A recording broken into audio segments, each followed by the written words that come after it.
Doctor صاحبزادہ ابوالخیر محمد زبیر نے امریکہ اور اسرائیل کی جانب سے ایران پر حملوں کی شدید مذمت کی۔ انہوں نے کہا کہ ایران کے خلاف جارحیت امت مسلمہ کے خلاف سازش ہے اور خطے کے امن کو تباہ کرنے کی کوشش ہے۔ ان کا کہنا تھا کہ اس نازک موقع پر مسلم دنیا کو متحد ہو کر واضح اور دو ٹوک موقف اختیار کرنا ہوگا۔ انہوں نے OIC اور اسلامی ممالک سے فوری اور مؤثر کردار ادا کرنے کا مطالبہ کیا۔ انہوں نے کہا کہ عالمی طاقتیں مسلمانوں کو کمزور کرنا چاہتی ہیں، لیکن اتحاد ہی ہماری اصل طاقت ہے۔ ان کا کہنا تھا کہ پاکستان کو بھی جرأت مندانہ اور اصولی موقف اپنانا چاہیے۔ انہوں نے اقوام متحدہ سے مطالبہ کیا کہ فوری جنگ بندی کے لیے عملی اقدامات کیے جائیں۔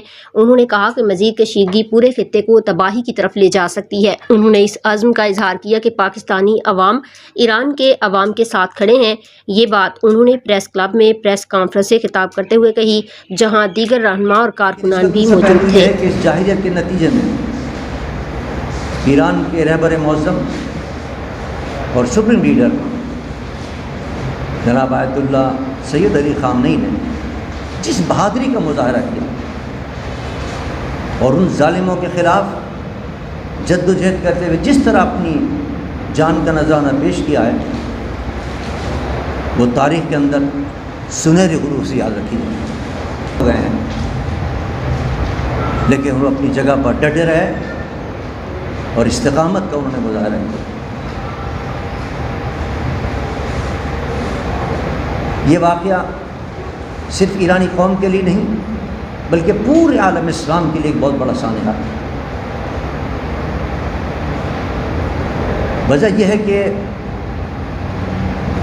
خامنئی صرف ایرانیوں کا نہیں بلکہ عالم اسلام کا وہ ایک بڑا لیڈر تھا۔ انہوں نے کبھی شیعہ اور سنی کے اختلافات کو اور اس کو ہوا دینے کی کوشش نہیں کی، بلکہ اس کو مٹانے کی کوشش کی ہے، اس کو ختم کے لیے کوشش کی۔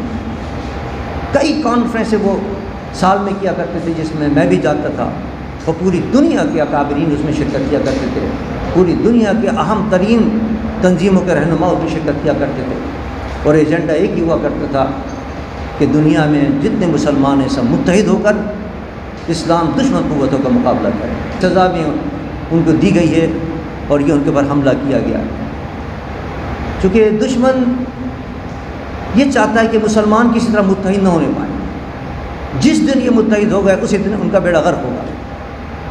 اسلام دشمن عناصر کا، اور سب سے بڑے کامیابی اور کامرانی یہی تھی امام خامنئی کی کہ انہوں نے امت کو متحد کرنے کی بھرپور کوشش کی۔